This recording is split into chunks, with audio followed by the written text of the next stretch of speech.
Cerita pilu datang dari seorang nenek yang berobat ke dokter gigi tapi bayar pakai jam tangan. Sang nenek terlihat menangis karena tak punya uang dan mengaku telah ditinggal oleh kedua anaknya.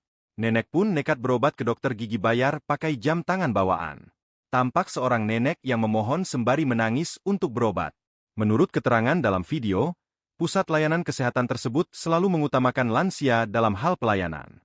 Alih-alih melayani pasien yang hendak berobat, sang dokter gigi justru merasa ada yang janggal.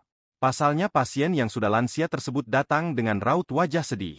Menurut pengakuan nenek tersebut, dirinya tinggal sebatang kara.